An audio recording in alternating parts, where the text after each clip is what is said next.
Berjumpa kembali dengan saya Heri Petani Indonesia.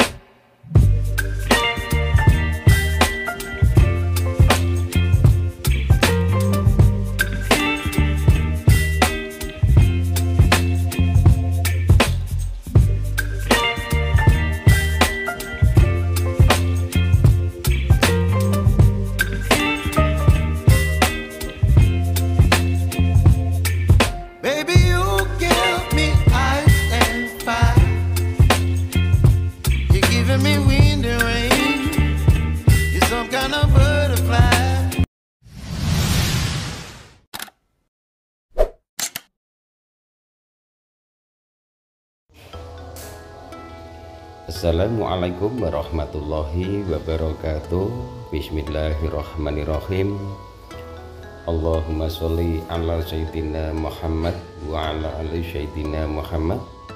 Berjumpa kembali dengan saya Heri Petani Indonesia. Pada kesempatan kali ini saya ingin berbagi pengalaman bagaimana tata caranya melakukan perawatan tanaman cabai ori 212 sehingga tanamannya sehat, kemudian produktivitas buahnya semakin meningkat, tanaman bebas dari serangan hama, entah itu penyakit kutu-kutuan, penyakit hama trip, hama tungo, dan juga kutu kebul. Bahkan juga tanaman cabai ini alhamdulillah bebas dari serangan rayu fusarium, serangan patogen ataupun jamur, dan juga terbebas dari serangan penyakit antraknosa. Dan kami juga ingin mengucapkan banyak terima kasih kepada sahabat-sahabat tani semua yang selama ini selalu setia mensupport kami, selalu setia mendukung perkembangan channel Heri Petani Indonesia. Mudah-mudahan Anda semua senantiasa selalu dalam lindungan dan naungan dari Allah Subhanahu wa Ta'ala, disehatkan badannya, dipermudah segala urusannya, dan semoga selalu diberikan kesehatan jasmani maupun rohani.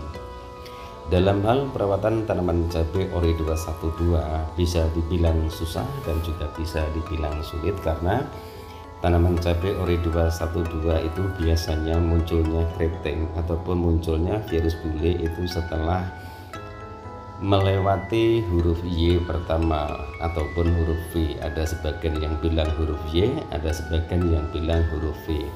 Kemudian oleh sebab itu sering saya jelaskan bahwa penggunaan pestisida, entah itu insektisida ataupun fungisidanya, dengan dosis yang rendah dulu. Usahakan jangan bermacam-macam menggunakan bahan aktif. Kita uji coba dulu, kemudian juga dengan dosis yang tepat. Insya Allah apa yang saya lakukan di sini, alhamdulillah tanaman cabai kami selama 5 periode ataupun 5 kali penanaman, alhamdulillah hasilnya pun juga sangat luar biasa. Dalam bertani ataupun menanam cabai sebenarnya tidak perlu membutuhkan pengalaman ataupun keahlian yang khusus. Yang terpenting adalah rajin mengontrol tanaman cabai tersebut, kemudian juga sering dilihat daunnya, apakah daun-daun yang ada di bawah itu sudah mulai terkena hama kutu-kutuan. Kemudian juga harus selektif sekali untuk menilai apakah tanaman ini sudah mulai terjangkiti serangan jamur. Maka dari itu usahakanlah berikanlah taburkan kapur dolomit ataupun juga bisa menggunakan Trichoderma hayati. Trichoderma hayati kelihatannya sepele teman-teman, manfaat untuk jangka panjangnya memang sangat bagus sekali. Kemudian saya juga ingin menjawab pertanyaan dari subscriber kami, Pak, hanya insektisida 1, fungisida 1, apakah hama tidak kebal? Selagi belum kebal teman-teman, saya masih mempergunakan, tapi saya selama 5 kali penanaman ini sudah mulai beralih menggunakan bahan aktif lain, takutnya hama akan semakin kebal. Jadi intinya tugas seorang petani itu jika menghadapi penyakit misalnya sudah dispray 1-2 kali bahkan sampai 3 kali tidak ada perubahan, usahakan ganti bahan aktif yang berbeda. Otomatis biasanya kalau satu bahan aktif tidak mempan itu hama sudah resisten. Bisa dilakukan mix juga bisa, yang terpenting adalah hanya 2 macam saja. Kadang-kadang juga saya lihat bermacam-macam bahan aktif. Takutnya nanti jika teman-teman semua belum paham dan belum mengerti tata cara peracikannya, yang terjadi akan membuat daunnya itu semakin rontok jika overdosis.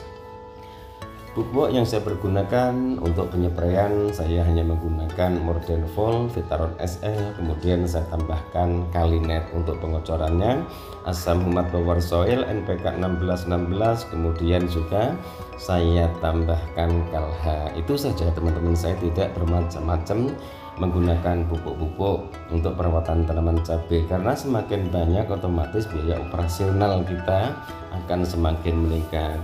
Kemudian di lahan ini juga sudah saya proses kembali dengan tanaman yang baru, insya Allah. Itu pun juga saya berusaha untuk menekan biaya operasionalnya, sehingga nanti jika seandainya buah cabai harganya rendah, insya Allah biaya operasional kita masih bisa tertutupi. Jika kita bicara pertanian, sebenarnya jika hati kita sendiri pun juga sudah mulai hobi di tanaman, kita tidak pernah merasa rugi asalkan tanamannya subur, kemudian produktivitas buahnya semakin meningkat. Oleh sebab itu saya selalu mengajak teman-teman semua, bertani itu harus bijak dalam hal menggunakan pestisida, bijak dalam hal menggunakan pupuk kimia. Jadi intinya 50-50 menggunakan pupuk organik, 50% menggunakan pupuk kimia, karena kedua pupuk tersebut sangat diperlukan sekali oleh tanaman cabai yang kita budidayakan. Kemudian Pak, apakah pupuk hayati ataupun fungisida hayati bisa untuk antraknosa? Tergantung teman-teman, tapi menurut kami sebaiknya tambahkan fungisida kimia karena hasilnya sudah bisa dirasakan oleh setiap petani.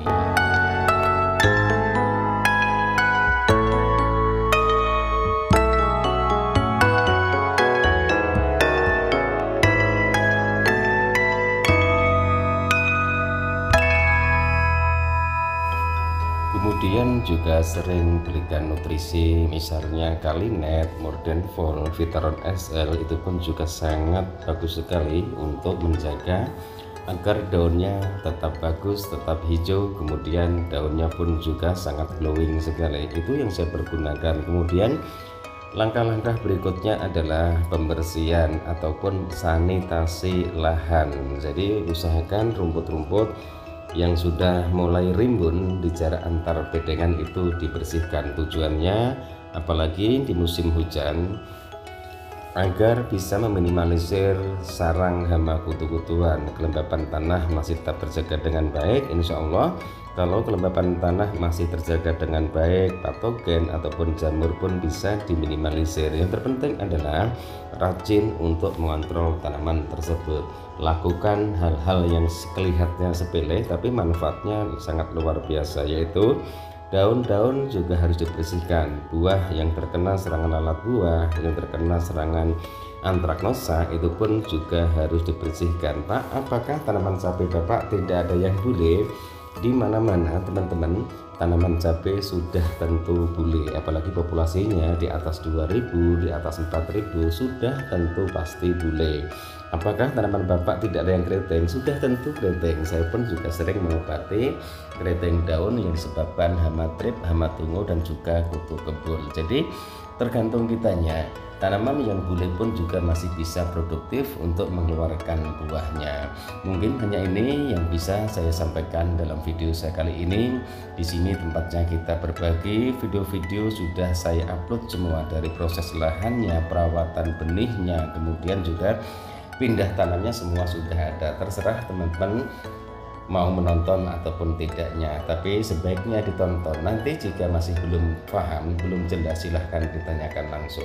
Terima kasih atas segala supportnya. Mudah-mudahan kita semua senantiasa selalu berjuang untuk memajukan pertanian di negeri kita ini. Wassalamualaikum warahmatullahi wabarakatuh.